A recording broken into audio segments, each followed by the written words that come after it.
Bienaventurado el varón que no anduvo en consejo de malos, ni estuvo en camino de pecadores, ni en silla de escarnecedores se ha sentado, sino que en la ley de Jehová está su delicia, y en su ley medita de día y de noche. Será como árbol plantado junto a corrientes de aguas, que da fruto a su tiempo, y su hoja no cae, y todo lo que hace prosperará. No así los malos, que son como el tamo que arrebata el viento. Por tanto, no se levantarán los malos en el juicio, ni los pecadores en la congregación de los justos. Porque Jehová conoce el camino de los justos, mas la senda de los malos perecerá.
Señor, con gratitud te adoraré.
siempre sin igual.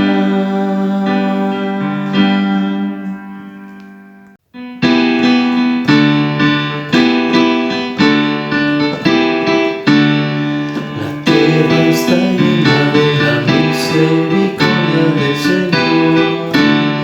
Por su palabra fueron hechos los cielos y las aguas del mar.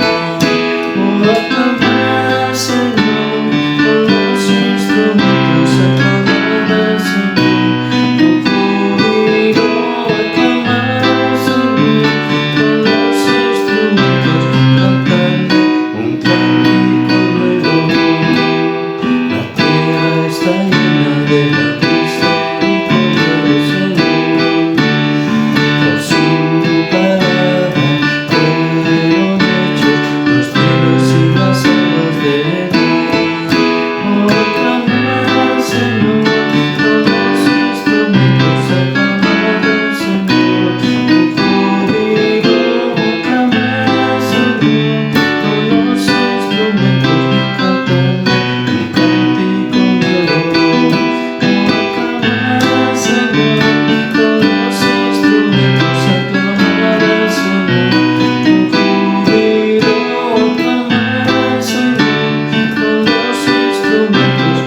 cantadle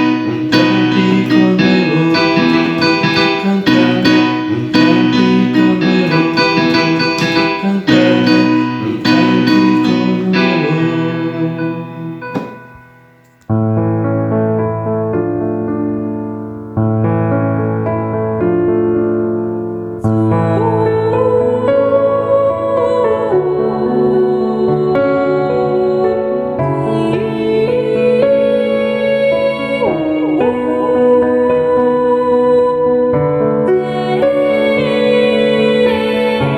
cántico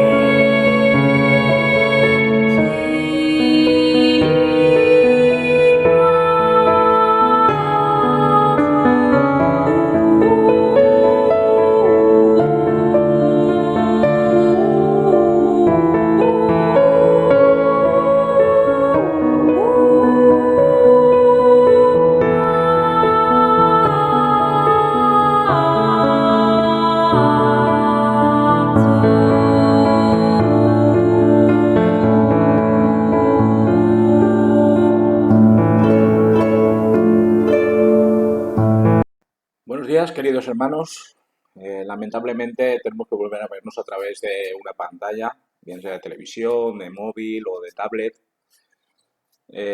No porque nos hayan prohibido reunirnos o porque nos hayan restringido nuestros derechos y libertades, sino simplemente por el hecho de que, en vista de la creciente extensión del coronavirus dentro de lo que es nuestra ciudad, hemos optado, la mayoría de todos los diáconos, en una breve reunión online, el poder suspender momentáneamente, al menos en estas 2 próximas semanas, hasta el día 1 de octubre, nuestras reuniones habituales.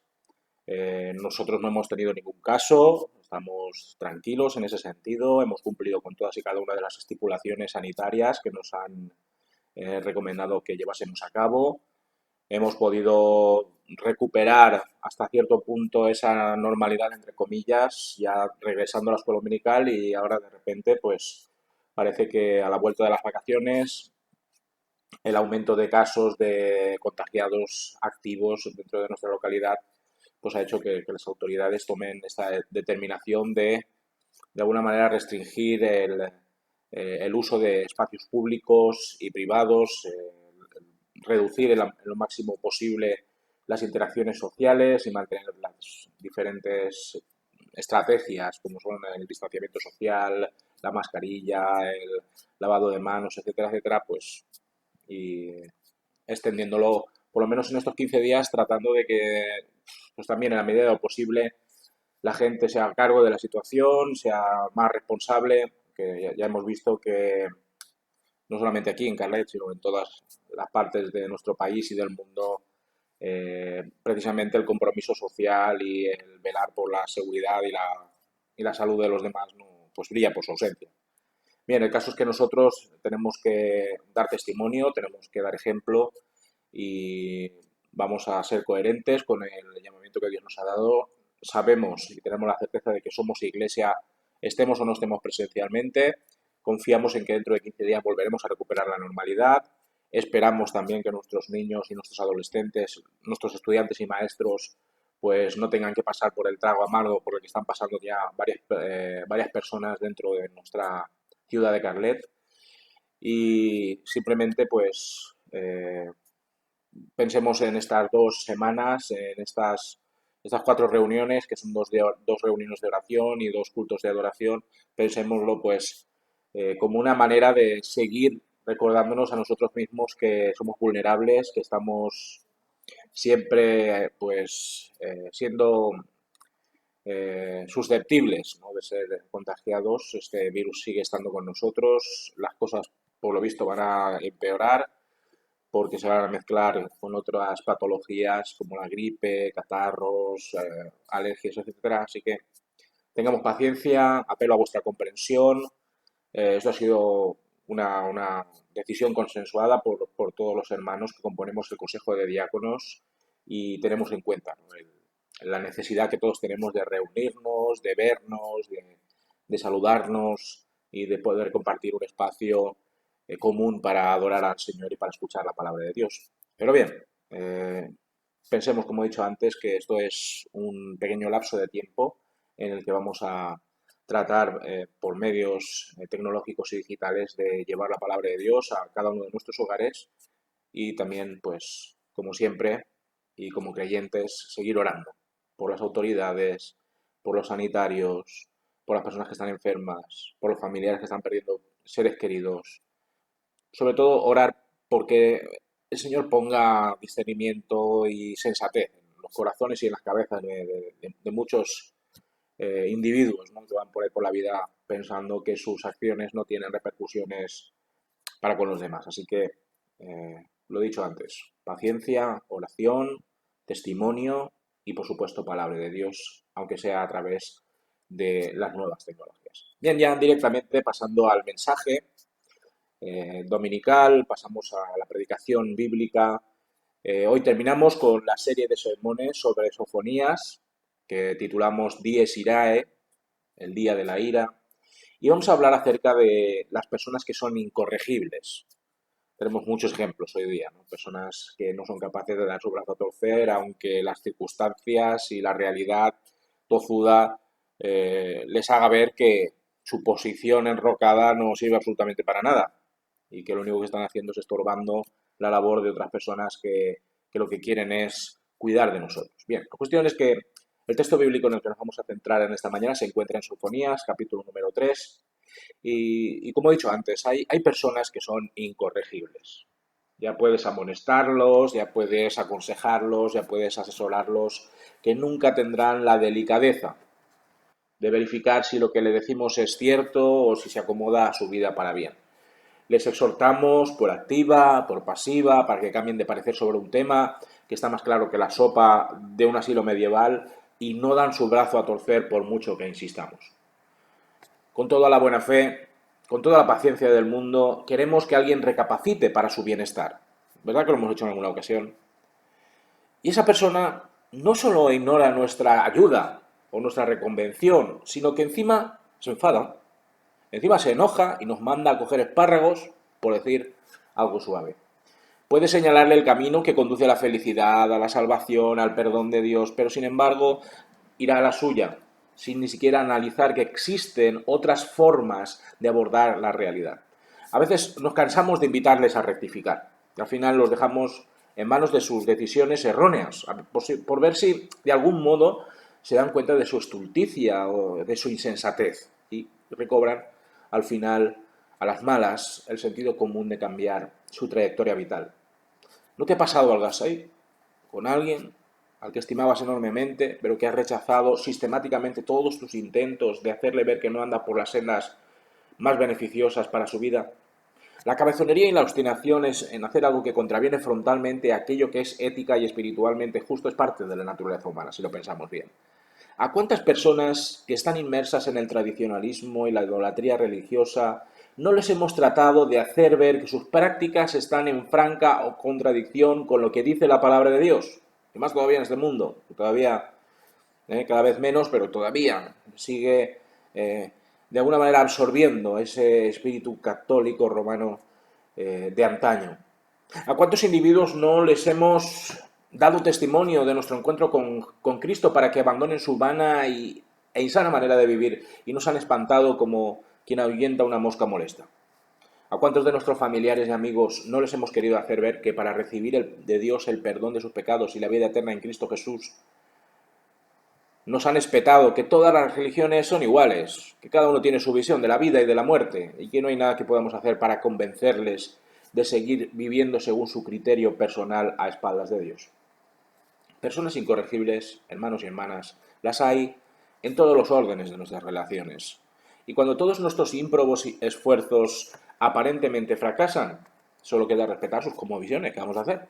Orar al Señor para que el Espíritu Santo cambie su percepción vital y dar testimonio fiel y práctico del Evangelio de Cristo mediante nuestras acciones y palabras. En el texto de hoy, con el que terminamos esta serie de sermones sobre Sofonías, Sofonías termina su oráculo profético manifestando de pleno la clase de personas que vivían entre el pueblo escogido de Dios. La amplia mayoría de los habitantes de Judá y Jerusalén se habían entregado definitivamente al fruto de sus erradas decisiones, tanto en lo ético como en lo espiritual o religioso. El Señor quiere corregir sus comportamientos y conductas, redirigiéndolas a ser la clase de nación que coloca en el centro de su voluntad los designios divinos. No obstante, lo que haya, el Señor lo hace enfurecer. Vayamos al texto, versículos del 1 al 5. ¡Ay de la ciudad rebelde, contaminada y opresora! No escuchó la voz ni recibió la corrección. No confió en Jehová ni se acercó a su Dios. Sus príncipes son, en medio de ella, leones rugientes. Sus jueces, lobos nocturnos que no dejan ni un hueso para la mañana. Sus profetas son altaneros, hombres fraudulentos. Sus sacerdotes contaminaron el santuario, falsearon la ley. Jehová es justo en medio de ella, no cometerá iniquidad. Cada mañana, al despuntar el día, emite sin falta su juicio, pero el perverso no conoce la vergüenza. Cuando la incorregibilidad se expande y se traslada a todos los estamentos civiles y sociales, el caos es absoluto. Y lo vemos, lo percibimos, ¿verdad que sí? Tal es la situación que encuentra el Señor en la ciudad de Jerusalén, que de su boca solamente puede brotar un ¡ay! La gran mayoría de los ciudadanos han optado por rebelarse completamente contra la ley de Dios, dado que no conviene a sus intereses egoístas y a sus sueños hedonistas. Para ellos es mejor despreciar los consejos y las advertencias de las Escrituras y así dar rienda suelta a sus deseos desenfrenados. En su obstinación han guiado a otros a recorrer su mismo camino, contagiando esa rebeldía al resto de la ciudadanía, contaminando con altas dosis de inmoralidad e injusticia los corazones vacilantes que contemplaban cómo, al pasar los días y los meses, los malvados prosperaban sin que ningún castigo celestial les azotase a causa de sus delitos y crímenes de lesa humanidad. Como colofón a este cúmulo de despropósitos, una élite religiosa, política y económica se dedicaba ¿a qué? A oprimir a los pobres, a los marginados, a los menesterosos, exprimiéndolos con nuevas reglas y normativas onerosas, con nuevas y arbitrarias leyes religiosas y con la imposición de más tributos y gravámenes. ¿Os suena la película en estos tiempos contemporáneos nuestros, en los que las urbes mastican y escupen a cuantos no forman parte de la red clientelar que las gobierna? Sofonías, voz de Dios, constata que en múltiples ocasiones el Señor había hablado al pueblo por medio de los profetas, pero que este mensaje había caído en saco roto. Se les conminó a recapacitar sobre sus ponzoñosas prácticas, pero hicieron caso omiso. Se desvincularon de Dios, de su palabra, de aquellos siervos que trataron por todos los medios inculcar en la mente de sus habitantes de Jerusalén la necesidad de confiar en Dios y de acercarse a Él, tras abandonar sus malhadados caminos. Es triste comprobar cómo toda una ciudad, toda una nación, rompe su vinculación con Dios, su vinculación con la ley, desechando la misericordia y la sabiduría de aquel que los había escogido para ser de bendición a todas las naciones. Para ejemplificar el estado tan lamentable de cosas, Sofonías acusa directamente a los diferentes estratos de responsabilidad y autoridad de la ciudad. Los primeros en la lista de denuncias son los gobernantes o príncipes. ¿Qué podemos decir de ellos, verdad? El profeta los compara a leones rugientes, es decir, a fieras salvajes que únicamente piensan en conservar el poder, en aumentar su ascendencia sobre sus súbditos, animales que solamente se dejan dirigir por sus instintos más básicos y que por supuesto devoran a aquellos que se interponen en sus metas y objetivos. Los segundos de la lista son los jueces, aquellos que en teoría, al menos en teoría, deben dispensar y ofrecer a sus conciudadanos justos juicios y sentencias ajustadas a derecho. Estos jueces, contra la esencia de su oficio, se dedican a masticar y engullir a aquellas personas que no tienen recursos suficientes como para tener una buena defensa, dejándose untar económicamente por los poderosos para establecer dictámenes contrarios a la justicia más elemental. Son como lobos, nos dice Sofonías, saciándose de lo poco que queda de los necesitados y pobres. Sin misericordia ni empatía se dedican a despojar hasta de lo más fundamental a aquellos que claman por justicia, pero que saben que serán fagocitados por el sistema judicial sin miramientos ni visos de solución de sus problemas. Los terceros en la enumeración de Sofonías son los profetas, pero no cualquier clase de profetas, no, profetas profesionales, que pululaban por las cortes reales dando oráculos fraudulentos y sospechosamente positivos, comprados hasta la médula, simplemente pregonaban promocionalmente las bondades del gobernante de turno, endulzaban los oídos de las multitudes con profecías falsas y demagógicas, y sumiendo a los ciudadanos en una sensación de paz, de armonía, de progreso, que en realidad no era tal.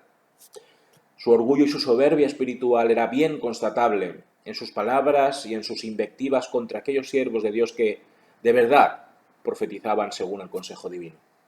Y por último, pero no menos culpables de la situación de incorregibilidad y dureza de cerviz social, tenemos a los sacerdotes.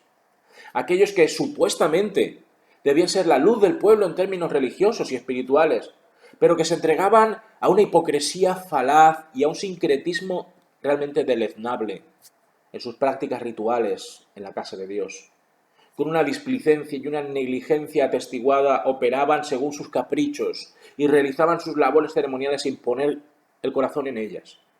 En cuanto a su tarea educativa sobre cómo acercarse a Dios, sobre el modo de adorar al Señor, sobre la forma en la que el ciudadano debía tratar al Creador, lo cierto es que emplean torticera y convenientemente la palabra de Dios a fin de que se ajustase a sus anhelos personales, a sus intereses individuales y corporativos. El Señor, considerando esta corrupción generalizada, esta corrupción institucionalizada, apelando a su santidad, a esa naturaleza santa, justa e impecable, informa a los malvados que su desvergüenza será juzgada sumariamente por él en el dies irae, en el día de su ira, en el instante en el que toda la ciudadanía de Jerusalén tendrá que dar cuenta de su incorregibilidad. Pero no termina aquí la amonestación y la denuncia de Sofonías, no. Versículos del 6 al 8. Hice destruir naciones, sus habitaciones están asoladas, he dejado desiertas sus calles hasta no quedar quien pase, sus ciudades han quedado desoladas, no ha quedado ni un hombre, ni un habitante. Me decía, ciertamente me temerá, recibirá corrección y no será destruida su morada cuando yo la visite. Mas ellos se apresuraron a corromper todos sus hechos, por tanto, esperadme, dice Jehová, hasta el día en el que me levante para juzgaros, porque mi determinación es reunir a las naciones, juntar los reinos, para derramar sobre ellos mi enojo, todo el ardor de mi ira, hasta que el fuego de mi celo consuma toda la tierra. El Señor, habiendo juzgado a los enemigos de Judá y Jerusalén, espera que su pueblo reaccione. Como vimos en el capítulo anterior, Dios había abatido y destruido a los principales adversarios que rodeaban a su nación escogida. Judá debió haber visto el castigo demoledor de Dios sobre estas naciones paganas, corrompidas e idólatras, y reflexionar sobre su realidad social, judicial, gubernamental y religiosa. Uno podría decir que era un aviso para navegantes, cuando veas las barbas del vecino pelar, pon las tuyas a remojar. Sin embargo, que si quieres arroz, Catalina, es como si estuvieran ciegos ante la sentencia divina desplegada ante sus miradas. En lugar de ello, escogen abundar más aún si cabe en refocilarse en el pecado y en la transgresión de la ley de Dios. ¿Quién los entiende? El pensamiento de Dios plasmado en el oráculo profético es ciertamente inquietante. Dios está queriendo decir a través de Sofonías, si ven todo lo que les ha pasado a sus enemigos, si asumen que todo es parte de mi juicio santo, puede que haya esperanza para ellos. Se someterán a mi amonestación, regresarán a mí y no tendré que consumar la misma sentencia que sancioné en su momento para las naciones que amenazaron a mi pueblo escogido. La respuesta de Jerusalén, un bofetón ultrajante en el rostro de Dios. Qué triste. Dado que el juicio de las naciones enemigas de Judá no ha surtido efecto en las conciencias de los jerosolimitanos, Dios toma cartas en el asunto. Su paciencia está en un tris de colmarse. La palabra esperadme que utiliza aquí el profeta Sofonías nos habla a las claras sobre la indignación, sobre la tristeza, sobre la decepción del Señor. Es como cuando yo hacía algo malo, cuando yo era adolescente y escapaba indemne de la reprimenda paterna y mi madre me decía, ya vendrá Paco con las rebajas. Todavía hoy no sé lo que quería decir mi padre con esta frase, la verdad, pero intuyo que tenía que ver con otro refrán, arrieros somos y en el camino nos encontraremos. Tarde o temprano el juicio de Dios se abatirá sobre la injusticia y sobre la maldad de los moradores de Jerusalén. Llegará el día terrible e iracundo en el que el Señor reúna a todos los pueblos de la tierra, a todos los pueblos de la historia, todas las civilizaciones, y emita el fallo definitivo para cada una de sus almas, el cual determinará el destino de cada persona según sus obras. Para aquellos que habían menospreciado, que habían despreciado y menoscabado la calidad y la realidad del juicio de Dios, hallamos expresiones como enojo, ardor de mi ira, fuego de mi celo, consumir toda la tierra, las cuales nos sugieren que en el día del juicio final nadie escapará a la escrutadora y evaluadora mirada del Santo de Israel.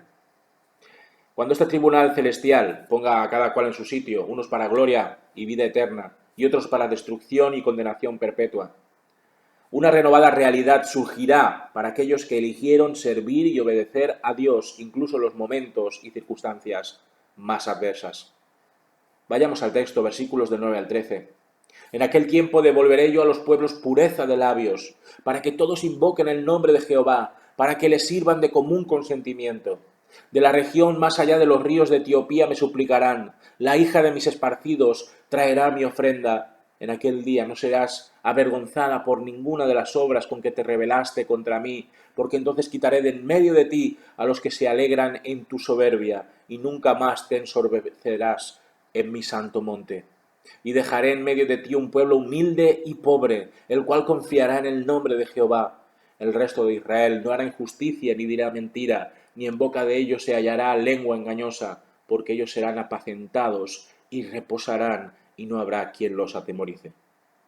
La realidad del cielo es diametralmente opuesta a la que observamos anteriormente en la tierra. Aquellos que se sometieron integralmente a la soberanía divina recibirán el don de la pureza de labios, esto es, el regalo de adorar únicamente a Dios, de exaltarle para siempre, de glorificarle continuamente. La procacidad, el vituperio, la blasfemia y las murmuraciones serán historia cuando estemos en la presencia de Dios. La boca proclamará virtudes y bondades de Dios a mansalva, desde un corazón santo y sin pecado. La unanimidad en el servicio a Dios también será parte del hermoso y magnífico ambiente celestial. Todos, con una misma voz, con un mismo espíritu, con un mismo sentir, participaremos del servicio de amor a Dios. Todas las naciones en las que el remanente de los hijos de Dios ha mantenido su fidelidad y su lealtad a su voluntad, ofrendarán y tributarán sus vidas para honrar a Cristo. Ya no hablamos únicamente de Israel o de los judíos como los destinatarios de esta profecía escatológica, sino que la Iglesia de Cristo también formará parte de la familia de Dios, sin importar su gentilidad. Otra de las características de la que podrá gozar cada uno de los hombres, cada una de las mujeres que fueron justificados por Cristo en el tribunal de Dios es verificar que el pecado ya no será más. Ningún acusador podrá venir a nosotros para meter el dedo en la llaga de nuestras impiedades. Nadie podrá imputarnos ningún pecado más, porque Satanás será destruido para siempre, el enemigo que se reía de nuestros constantes traspiés en la vida terrenal. Si fuimos pretenciosos O si fuimos soberbios en el plano terrestre, Dios nos perdonará para transmutar nuestra alma altanera en un alma humilde que se sujeta a la voluntad divina. Nuestras rebeliones serán sepultadas en lo más profundo de los océanos para no volver a importunarnos en nuestro hogar celestial. El resultado de esta transformación espiritual tan radical será el de una iglesia humilde, el de una iglesia dependiente de Dios, abierta a descubrir y a disfrutar al Señor por toda la eternidad. Se acabaron las injusticias que hoy lastran nuestro mundo. Se terminaron las mentiras con las que se han ido construyendo las convenciones sociales y el acceso al poder. Y al fin los engaños, las fake news, los timos, los eufemismos y las medias verdades dejarán de emponzoñar la mente y el espíritu de los redimidos. Seremos guiados por el Espíritu Santo en el conocimiento permanente de la Trinidad. Descansaremos de nuestros trabajos, descansaremos de nuestras cargas. Y el miedo habrá desaparecido de nuestro corazón, ya rebosante del amor de Cristo. Qué ganas, hermanos y hermanas, tenemos de que ese instante llegue por fin. No late vuestro corazón más fuerte al escuchar y hacer vuestras las palabras proféticas de lo que nos aguarda en los cielos. En el intrincado tapiz de los pasajes proféticos, en los que una doble lente nos habla de un doble cumplimiento de los oráculos de Dios, tanto en este plano terrenal como en el porvenir de la historia, tal y como la conocemos ahora, Sofonías prevé tanto la liberación de Israel en manos de sus captores como la ensoñación prometedora de la nueva Jerusalén. Nos dice en los versículos 14 al 20, «Canta, hija de Sión, da voces de júbilo, Israel, gózate y regocíjate de todo corazón, hija de Jerusalén. Jehová ha retirado su juicio contra ti, ha echado fuera a tus enemigos. Jehová es el rey de Israel en medio de ti, no temerás ya ningún mal». En aquel tiempo se dirá a Jerusalén, no temas, Sión, que no se debilite en tus manos.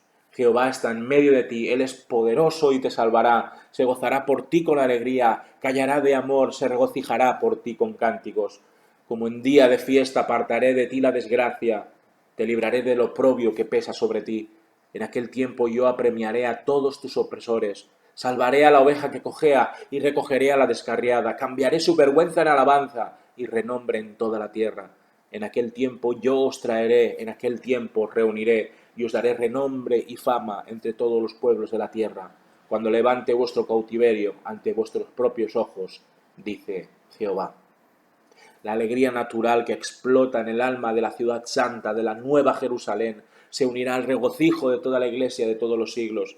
Dios ha cambiado el lamento en baile, el luto por una fiesta interminable, la tristeza que acarrea el pecado en un gozo inenarrable propio de corazones restaurados y perdonados.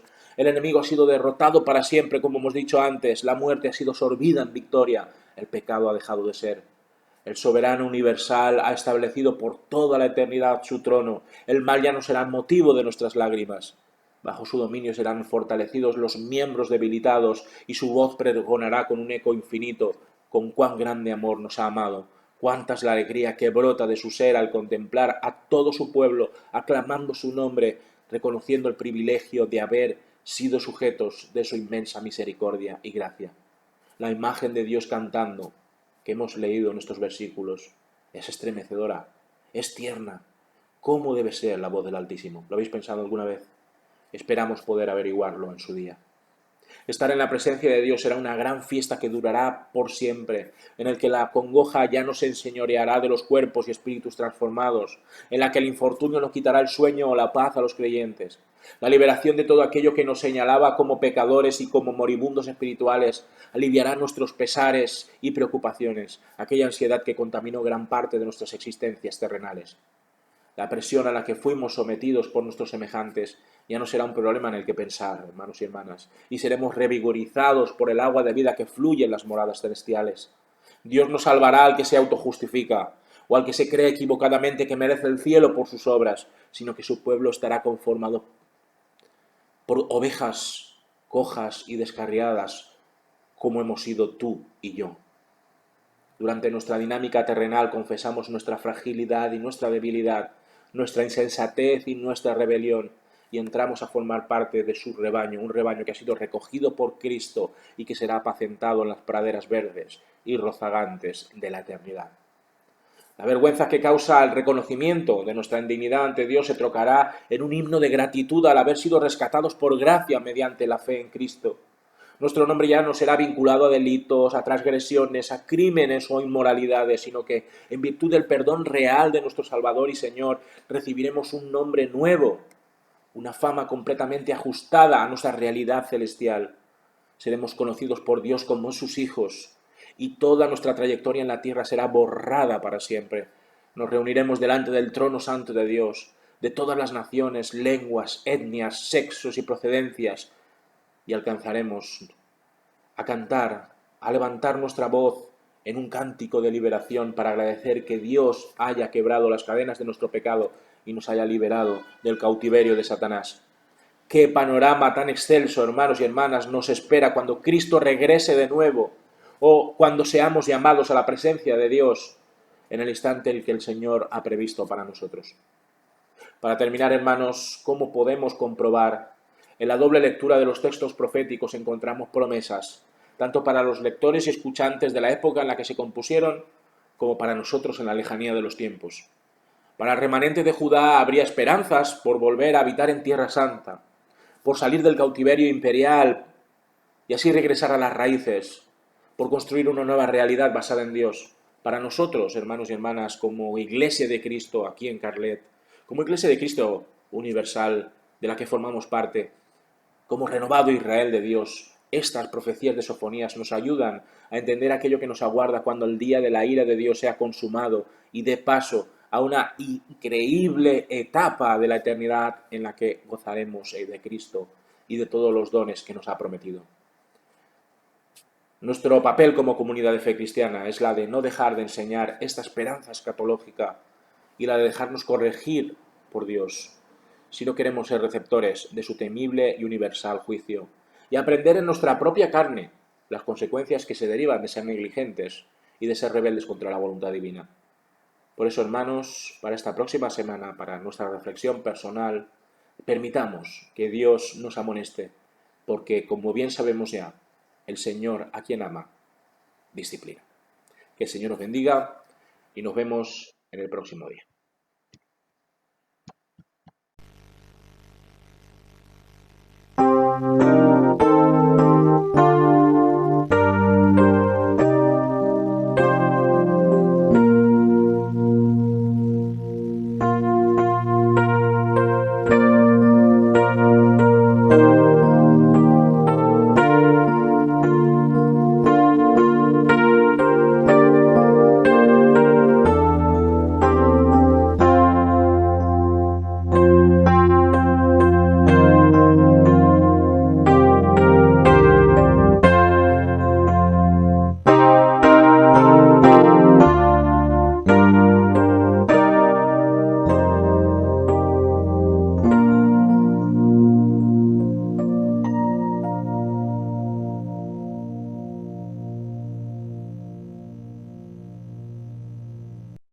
Que la gracia del Señor Jesucristo y el amor de Dios y la comunión del Espíritu Santo sea con todos vosotros, hoy y siempre. Amén.